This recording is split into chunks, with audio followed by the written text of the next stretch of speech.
എല്ലാ സഹോദരങ്ങൾക്കും നമ്മുടെ യൂട്യൂബ് ചാനലിലേക്ക് സ്വാഗതം. അപ്പോൾ ഞാൻ നേരത്തെ ഒരു വീഡിയോ ഇട്ടിട്ടുണ്ടായിരുന്നു, അതിന്റെ സെക്കൻഡ് പാർട്ടാണ്. അതായത് നമ്മുടെ കിച്ചു വന്നു പറഞ്ഞ കഥയുടെ രണ്ടാം ഭാഗമാണ് ഞാൻ നിങ്ങളിലേക്ക് എത്തിക്കാനായിട്ട് പോകുന്നത്. നമ്മൾ ലാസ്റ്റ് പറഞ്ഞു നിർത്തിയ ഒരു കാര്യം എന്ന് വെച്ചാൽ, നമ്മുടെ സുധി വന്നിട്ട് ഡൈപ്പർ മേടിക്കാനായിട്ട് ഓടിയ സംഭവങ്ങൾ, കടപ്പെട്ടു പോയ കാര്യകാരണങ്ങളൊക്കെയാണ് പറഞ്ഞിട്ടുണ്ടായിരുന്നത്.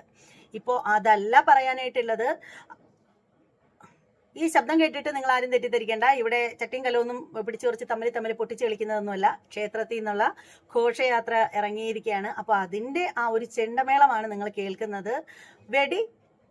വെടിക്കെട്ട് വന്നിട്ടില്ല. വെടിക്കെട്ട് രാത്രിയിൽ ദീപാരാധനയും അത്താഴപൂജയൊക്കെ കഴിഞ്ഞ് നടയൊക്കെ അടച്ചതിന് ശേഷം, അതായത് നമ്മുടെ ആ ഒരു ഘോഷയാത്രയൊക്കെ ഉണ്ടല്ലോ, ക്ഷേത്രപ്പറമ്പിലൊക്കെ കയറി ഒക്കെ കഴിഞ്ഞതിന് ശേഷം ലാസ്റ്റാണ് വെടിക്കെട്ടുള്ളത്. ആകാശ ദീപക്കാഴ്ചയും ഉണ്ട്. അപ്പോൾ വെടികളൊക്കെ വെടികളല്ല, അപ്പോൾ ആകാശ ദീപക്കാഴ്ചയൊക്കെ അതിന് ശേഷമാണുള്ളത്. അപ്പോൾ എന്തായാലും ഞാൻ ഈ പറയുന്നതിൻ്റെ ആ ഒരു വോളിയം കുറച്ചുകൂടി കൂട്ടി അങ്ങ് പറയാം, അല്ലെങ്കിൽ നിങ്ങൾക്ക് ആർക്കും കേൾക്കാൻ പറ്റില്ല കേട്ടോ. ഒന്നാമത് എനിക്ക് മൈക്ക് യൂസ് ചെയ്യാതെയാണ് ഞാൻ സംസാരിക്കുന്നത്. ഒടുക്കത്തെ കീറലാണ് വാ.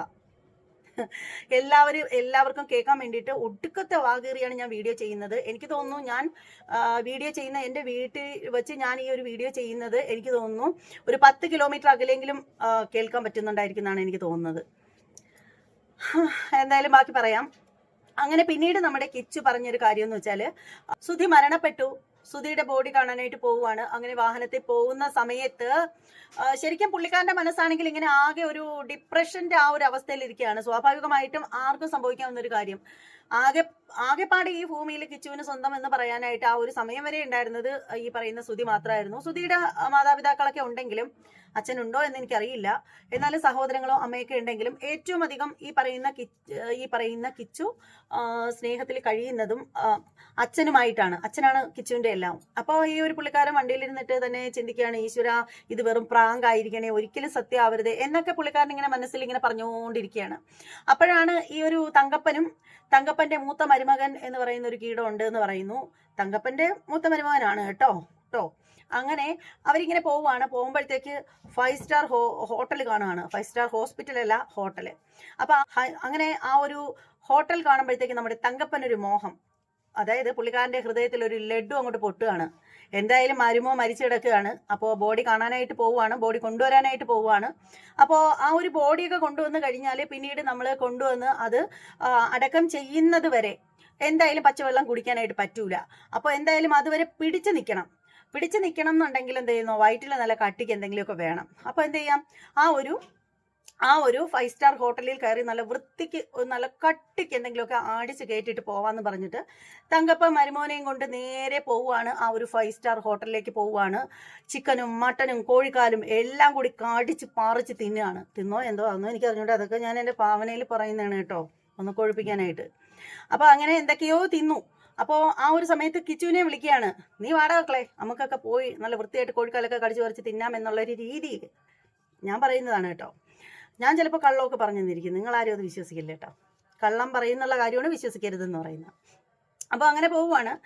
അപ്പോൾ അതേസമയം കിച്ചുവിൻ്റെ മനസ്സിലാണെങ്കിൽ നല്ല വിഷമമുണ്ട്, പുള്ളിക്കാരന് നല്ല ടെൻഷനുണ്ട്. ഇങ്ങനെ വണ്ടിയിൽ ഇരിക്കുമ്പോൾ തന്നെ ചിന്തിക്കുകയാണ്, ഈശ്വര എന്താണ് എന്നൊന്നും അറിയാൻ വയ്യ, ആകെ വിഷമമാണ്. അപ്പോൾ പുള്ളിക്കാണെങ്കിൽ ഉമിനീര് പോലും ശരിക്കും ഇറക്കാൻ പറ്റാത്ത സാഹചര്യമാണ്. നമുക്കറിയാം, നമുക്ക് വേണ്ടപ്പെട്ടവർക്ക് എന്തെങ്കിലും സംഭവിച്ചു കഴിഞ്ഞാൽ നമുക്ക് ശരിക്കും ഒരിറക്ക് ഉമിനീര് പറ്റത്തില്ല, നമുക്ക് ആർക്കും പറ്റത്തില്ല, മനുഷ്യരായിട്ടുള്ള ഓരോറ്റ മനുഷ്യർക്കും പറ്റത്തില്ല. നാൽക്കാലികളുടെ കാര്യം നമുക്ക് അറിയത്തില്ല. കാരണം ഈ പട്ടികളൊക്കെ എന്ന് പറഞ്ഞാൽ എല്ലും കൂടും ഒക്കെ എവിടെ കണ്ടാലും കടിച്ചു പറിക്കും. അവർക്ക് അങ്ങനെ സാഹചര്യമൊന്നുമില്ല. മരണ വീട്ടിലായാലും വിവാഹ ഫംഗ്ഷനിലായാലും ഇപ്പോൾ അന്നദാനത്തിൻ്റെ ഒക്കെ എവിടെയെങ്കിലുമൊക്കെ അന്നദാനം ഉണ്ടെങ്കിൽ അവിടെയാണെങ്കിലും, ഇനി ക്ഷേത്രപ്പറമ്പിലാണെങ്കിൽ എല്ലും കൂടം കിട്ടിയില്ലെങ്കിൽ പാൽപ്പായസം ആയാലും നക്കി കുടിച്ചോളും. അപ്പോൾ അങ്ങനെയാണ്, നാൽക്കാലികൾക്ക് അറിയില്ല, പ്രത്യേകിച്ചും പട്ടികൾക്ക് അറിയില്ല. അപ്പോൾ പറയുന്ന തങ്കപ്പനെ എന്ന് ഞാൻ ആ കൂട്ടത്തിൽ പെടുത്തിയിട്ട് പറഞ്ഞതല്ല. ഒരിക്കലും എൻ്റെ പ്രിയപ്പെട്ട പൊന്നു പ്രേക്ഷകരെ ഒരിക്കലും തെറ്റിദ്ധരിക്കരുത്. ഞാൻ തങ്കപ്പനെയോ തങ്കപ്പൻ്റെ മരുമകനെയോ അല്ല പറഞ്ഞത്. ഞാൻ ഒരു എന്താ പറയുക, ഒരു സാധാരണ രീതിയിൽ വളരെ കോമൺ ആയിട്ട് വളരെ ലഘുവായ രീതിയിൽ ഒരു ഉദാഹരണം പറഞ്ഞു എന്നേ ഉള്ളൂ. അല്ലാതെ ഇതിൽ ആരെയും പ്രത്യേകിച്ച് പട്ടികയോട് ഉപമിച്ചിട്ടില്ല. അങ്ങനെ ഉപമിക്കുന്ന ഒരു വ്യക്തിയുമല്ല, അങ്ങനെ ഒരു വ്യക്തിത്വത്തിന് ഉടമയുമല്ല ഞാൻ. അപ്പോൾ എൻ്റെ വീഡിയോ കാണുന്ന എല്ലാവർക്കും അത് അറിയുകയും ചെയ്യാം കേട്ടോ, ഞാൻ അങ്ങനെയൊന്നും ചെയ്യുന്ന ആളല്ലെന്ന്. അപ്പോൾ എന്തായാലും ഞാൻ പറഞ്ഞത് ഓക്കെ ആണല്ലോ. അപ്പോൾ അങ്ങനെ പോവുകയാണ്. അവിടെ ചെന്ന് കഴിഞ്ഞപ്പോഴത്തേക്ക് ഈ പറയുന്ന പുള്ളിക്കാരൻ്റെ ബോഡി കാണുകയാണ്. അത് കണ്ടു കഴിഞ്ഞപ്പോഴത്തേക്ക് കിച്ചുവിന് സമനില തെറ്റിപ്പോയി, എന്ത് ചെയ്യണം പറ്റാത്തുള്ള ആ ഒരു അവസ്ഥയായിപ്പോയി എന്നൊക്കെയാണ് ആ ഒരു കൊച്ചു ചെറുക്കൻ പറയുന്നത്. പിന്നീടുള്ള കാര്യങ്ങളെന്ന് പറഞ്ഞാൽ അങ്ങോട്ട് പോകുന്ന സമയത്ത് തന്നെ കിച്ചു പറയുന്നു, ആ ഒരു വണ്ടി നിറച്ച് കുറേ ആളുകളുണ്ടായിരുന്നു, പള്ളിക്കാരായിരുന്നു കൂടുതലും എന്നാണ് കിച്ചു പറയുന്നത്. അപ്പോൾ ഇത് നിങ്ങൾക്ക് ഞാൻ പറയുന്നതിനോട് എന്തെങ്കിലും ഡൗട്ട് ഉണ്ടെന്നുണ്ടെങ്കിൽ നിങ്ങൾ കിച്ചുവിൻ്റെ ചാനലിൽ കയറി പോയി നോക്കിയാൽ മതിയാവും.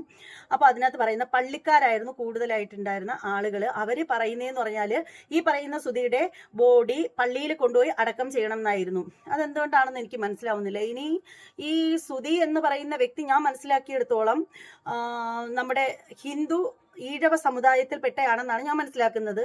ഇനി ഏത് സമുദായത്തിൽപ്പെട്ടതാണെങ്കിലും പുള്ളിക്കാരൻ എന്തായാലും ഹിന്ദു ആണ്. ആ ഒരു കാര്യത്തിൽ യാതൊരു തർക്കവും ഇല്ല. അപ്പോൾ ഈ ഒരു പുള്ളിക്കാരൻ്റെ ബോഡി, അതും ഈ ഒരു പുള്ളിക്കാരൻ മാമോദീസ സ്വീകരിച്ച് ക്രിസ്ത്യാനി ഒന്നും ആയിട്ടില്ല. അപ്പോൾ അങ്ങനെയുള്ള സ്ഥിതിക്ക് ഈ ഒരു പുള്ളിയുടെ ബോഡി കൊണ്ടുപോയി പള്ളിയിൽ അടക്കം ചെയ്യണമെന്ന് പറയാൻ എന്തടിസ്ഥാനത്തിലാണെന്ന് മനസ്സിലാവുന്നില്ല. മാമോദീസ സ്വീകരിച്ചിട്ടുണ്ടെങ്കിൽ ഓക്കെ, അങ്ങനെയെങ്കിലും സംഭവിച്ചിട്ടുണ്ട് എന്ന് പറയാം. അപ്പം ഇതൊന്നുമില്ല. അപ്പോൾ എന്തായാലും അതിനെ പറ്റിയിട്ട് വാഹനത്തിൽ ഭയങ്കര തർക്കങ്ങളും കാര്യങ്ങളും ഒക്കെ നടക്കുകയാണ്. അപ്പോൾ ആ ഒരു സമയത്ത് കിച്ചു തന്നെ പറഞ്ഞത്രേ, നാട്ടിൽ കൊണ്ടുപോകണം, അമ്മുമ്മയൊക്കെ അവിടെയല്ലേ, അച്ഛമ്മയൊക്കെ അവിടെയല്ലേ, അവരെയൊക്കെ കാണിക്കണ്ടേ, അങ്ങനെ പറയുകയാണ്. അതേസമയം ഈ പറയുന്ന നമ്മുടെ പാവങ്ങളുടെ തമന്ന എന്നറിയപ്പെടുന്ന നമ്മുടെ നിക്കർ വിധവ പറഞ്ഞൊരു കാര്യം എന്ന് വെച്ചാൽ, കിച്ചു തന്നെ പറഞ്ഞു എന്നാണ്. കിച്ചു തന്നെ പറഞ്ഞു ഈ അച്ഛൻ്റെ ബോഡി നമുക്ക് പള്ളിയിൽ കൊണ്ടുപോയി അടക്കാം എന്നൊക്കെയുള്ള രീതിയിൽ പറഞ്ഞു എന്നൊക്കെയാണ് പറയുന്നത്. പിന്നീട് ഇവിടെ എടുത്തു പറയേണ്ട മറ്റൊരു കാര്യം എന്ന് പറഞ്ഞാൽ, ഈ ഒരു പെണ്ണുമ്പോൾ നാക്കെടുത്താൽ നുണയെ പറയുള്ളൂ എന്നുള്ള കാര്യം നമുക്ക് എല്ലാവർക്കും അറിയാം. ഇതിനു മുമ്പ് ഇവർ പറഞ്ഞ മറ്റൊരു കാര്യം എന്താണെന്ന് വെച്ചാൽ, ഈ പറയുന്ന നമ്മുടെ സ്തുതിയും ഈ ഒരു പെണ്ണുമ്പിള്ളയും കൂടി പള്ളിയിലേക്ക് ഒരിക്കൽ പോയി കഴിഞ്ഞപ്പോഴത്തേക്ക് അവിടെ വെച്ച് എന്തുകൊണ്ടോ എന്തോ നമ്മുടെ സ്തുതി കൊച്ചി ഇങ്ങനെ ആലോചിച്ച് നിന്നിട്ട് പറഞ്ഞു, വാപൊട്ടൻ എന്നോ എന്തോ കൂടെ പറയുമല്ലോ, വാപൊട്ട വാപൊട്ട എനിക്കൊരു ആഗ്രഹമുണ്ട് വാപൊട്ട, പിന്നെ ഇവിടെ എനിക്ക് എന്തെങ്കിലും സംഭവിച്ചു കഴിഞ്ഞാൽ, ഞാൻ മരണപ്പെട്ടു കഴിഞ്ഞാൽ എന്നെയും ഈ ഒരു പള്ളിപ്പറമ്പിൽ കൊണ്ടുപോയി അടക്കണേ വാപൊട്ട. അങ്ങനെ വാപൊട്ടൻ്റെ കൂടെ അങ്ങനെ ഒരു ആഗ്രഹം പറഞ്ഞതായിട്ട് പറയുന്നുണ്ട് കേട്ടോ. അപ്പോൾ അത് വാപൊട്ടൻ ഈ അടുത്ത സമയത്ത് ഒരു ഇന്റർവ്യൂവിൽ അത് പറഞ്ഞിട്ടുണ്ടായിരുന്നു. എന്തുകൊണ്ടാണെന്ന് എനിക്ക് അറിയില്ല, ഒരു പക്ഷേ സുധിയേട്ടൻ അങ്ങനെ തോന്നിയോ, അങ്ങനെ തോന്നിയതായിരിക്കോ, അങ്ങനെ കർത്താവ് തോന്നിച്ചതായിരിക്കോ, അങ്ങനെയൊക്കെ വാപൊട്ടൻ അങ്ങനെ ആ ഒരു സമയത്ത് പറഞ്ഞിട്ടുണ്ടായിരുന്നു. അപ്പോൾ അങ്ങനെയായിരുന്നു അടക്കം ചെയ്തിട്ടുണ്ടായിരുന്നത്. പിന്നീട് അറിഞ്ഞ മറ്റൊരു കാര്യം എന്ന് പറഞ്ഞാൽ, ഏറ്റവും ഭയങ്കരമായിട്ടുള്ള ഒരു ഫ്രോഡായിട്ടുള്ള ഒരു എന്താണ്, ബിഷപ്പ് എന്ന് പറയുമോ, തിരുമേനി എന്ന് പറയുമോ, ഫാദർ എന്ന് പറയുമോ, എൻ്റെ തേങ്ങ എന്ന് പറയുമെന്ന് എനിക്കറിയില്ല, അത്തരത്തിലുള്ള ഒരു ഫ്രോഡാണ് ഈ ഒരു സ്തുതിയുടെ കർമ്മങ്ങൾ കാര്യങ്ങളൊക്കെ നടത്തിയിട്ടുണ്ടായിരുന്നത് എന്നൊക്കെയാണ് പറയുന്നത്. അയാൾ ജയിലിൽ കിടന്നിട്ടുണ്ടെന്ന് പറയുന്നു, ഇപ്പോഴും ജയിലിലാണെന്നും പറയുന്നു. അതേ ചൊല്ലിയിട്ടൊക്കെ ഇടയ്ക്കൊക്കെ വളരെയധികം കിംവദന്തികളൊക്കെ ഉണ്ടായിട്ടുണ്ടായിരുന്നു. ഞാനും അതേ പറ്റിയിട്ടൊക്കെ വീഡിയോസൊക്കെ ചെയ്തിട്ടുണ്ടായിരുന്നു. അപ്പോൾ എൻ്റെ ചാനലിൽ പോയി തപ്പിക്കഴിഞ്ഞാൽ അതിൻ്റെയൊക്കെ വീഡിയോകളൊക്കെ അവിടെ കിടപ്പുണ്ട്. അപ്പോൾ പിന്നീട് ഉള്ള കാര്യം എന്ന് പറഞ്ഞാൽ, സ്തുതി ആ ഒരു മരണപ്പെട്ട് കഴിഞ്ഞ സമയത്ത് ധരിച്ചിരുന്ന വസ്ത്രത്തിൽ നിന്നും എന്താണ് ദേവി, ആ ഒരു പെൺപിള്ളേരുടെ പേരെന്തരാണ്, ലക്ഷ്മി നക്ഷത്ര ആ ഒരു ഡ്രസ്സൊക്കെ കളക്ട് ചെയ്തുകൊണ്ട് പോയിട്ട് പുള്ളിക്കാരത്തേക്ക് ഒരു പെർഫ്യൂം കൊണ്ട് കൊടുക്കുകയാണ്. പക്ഷേ ആ ഒരു പെർഫ്യൂം ആദ്യമൊക്കെ കൂടെ നമ്മൾ ഈ ഒരു പെൺപിള്ള വന്നിട്ട് ഇന്റർവ്യൂകളിലൊക്കെ വന്നിട്ട് അതിങ്ങനെ തുറന്നു നോക്കിയിട്ട് ഇങ്ങനെ മണപ്പിച്ച് വലിച്ചു കയറ്റുന്നത് കാണിക്കുമായിരുന്നു. പിന്നെ ആയപ്പോഴത്തേക്ക് എനിക്ക് തോന്നുന്നു പഴകും തോറും വീര്യം കൂടുമെന്നല്ലേ പറയുന്നത്. അപ്പോൾ അതൊരു ചീത്ത മണമാണല്ലോ. അപ്പോൾ അത് ഇരുന്ന് അത് തുറക്കാൻ പറ്റാത്ത അവസ്ഥയിലായിട്ടുണ്ട്. ഇപ്പോൾ എന്തായാലും ഇനി ആ ഒരു പെർഫ്യൂം ഉണ്ടോ, അതേ ഇനി ആ ഒരു പെർഫ്യൂം കട്ടിലിൻ്റെ അടി കെട്ടി വെച്ചിരിക്കുകയാണോ എന്നൊന്നും അറിയാൻ പറ്റുന്നില്ല. അപ്പോൾ എന്തായാലും നല്ലത് വരട്ടെ എന്ന് മാത്രമേ പറയാനുള്ളൂ. അപ്പോൾ എന്തായാലും പിന്നീട് കിച്ചുവിനാകെ ഒറ്റപ്പെടൽ ഫീൽ ചെയ്തു. കിച്ചുവിനോട് അധികം ആർക്കും വലിയ അടുപ്പമൊന്നും ഉണ്ടായിരുന്നില്ല എന്നൊക്കെയാണ് പറയുന്നത്. അങ്ങനെ കിച്ചു എന്ത് ചെയ്തെന്നോ, അവിടെ പറയാൻ പാടില്ലാത്തതാണ്, കുട്ടിയാണ്, എന്നാൽ പോലും പറയുകയാണ്. മറ്റുള്ളവരിൽ നിന്നുള്ള ഒരു ഒറ്റപ്പെടലും കുറ്റപ്പെടലും ഒക്കെ ആകുമ്പോഴത്തേക്ക് ആരും ചോദിക്കാനും പറയാനും ഇല്ല, തനിക്ക് ആരുമില്ല എന്നൊക്കെയുള്ള തോന്നലും കാര്യങ്ങളൊക്കെ വന്നതിന് ശേഷം പുള്ളിക്കാരൻ കുറച്ച് ഡ്രഗ്സ് ഒക്കെ യൂസ് ചെയ്തു എന്ന് ആ ഒരു കൊച്ചു പച്ചയ്ക്ക് വന്നിട്ട് പറയുന്നുണ്ട്. പിന്നീട് അങ്ങനെയൊക്കെ നിന്നു. പിന്നീട് ഈ ഒരു പുള്ളിക്കാരൻ എന്തൊക്കെയോ ജോലി കാര്യങ്ങളൊക്കെ ചെയ്യാനൊക്കെ ആയിട്ട് തുടങ്ങി. അപ്പോൾ പിന്നീട് സംഭവിച്ചത് എന്താണെന്ന് വെച്ചാൽ, ഈ ഒരു കൊച്ചിൻ്റെ വല്യമ്മയോ വല്യപ്പനോ ഒക്കെ ഇതിനെ വീഡിയോ കോൾ ചെയ്ത് രാത്രിയിൽ അങ്ങോട്ട് സംസാരിച്ച സമയത്ത് ഈ കൊച്ചു വേറെ ജോലിക്ക് ചെയ്യുന്നു എന്നുള്ള ഒരു സംഭവം മനസ്സിലായപ്പോൾ അവർക്ക് വിഷമം വന്നു. അങ്ങനെ അവർ ഈ കൊച്ചിനെ തിരിച്ചു വിളിച്ചു എന്നൊക്കെയാണ് അറിയാൻ സാധിക്കുന്നത്. അങ്ങനെ ഈ ഒരു പുള്ളിക്കാരൻ കൊല്ലത്ത് പോയി എന്നൊക്കെയാണ് പറയുന്നത്. ഇനി ആ ഒരു പുള്ളിക്കാരൻ കൊല്ലത്ത് തന്നെയായിരിക്കും സ്ഥിരമായിട്ടുള്ളത്. കാരണം പുള്ളിക്കാരൻ ഇവിടെ വന്ന് നിൽക്കുന്നതൊന്നും ആർക്കും വലിയ താല്പര്യമില്ല. അപ്പോൾ എന്തായാലും ഇനിയുമുണ്ട് വിശേഷങ്ങൾ. ഇനി ഇതിന്റെ ബാക്കി വീഡിയോ ആയിട്ട് വീണ്ടും വരുന്നതാണ്. അപ്പോൾ എല്ലാവരും കാത്തിരുന്ന് കാണുക. ഇടയ്ക്കൊക്കെ പാട്ട് കേൾക്കുന്നുണ്ട്, അതുകൊണ്ടാണ് ഞാൻ പെട്ടെന്ന് നിർത്തുന്നത്. അല്ലെങ്കിൽ എനിക്ക് സ്ട്രൈക്ക് തന്ന് എൻ്റെ ചാനലിനെ യൂട്യൂബ് തന്നെ പൂട്ടിക്കെട്ടി ഒരു മൂലക്കിരുത്തും. അപ്പോൾ സ്ട്രൈക്ക് കിട്ടുന്നത് കൊണ്ട് ഞാൻ താൽക്കാലികമായിട്ട് വീഡിയോ നിർത്തുകയാണ്. കാത്തിരിക്കുക. 10 മിനിറ്റിനകം വെച്ച് ബാലൻസുമായിട്ട് വരും. ബൈ.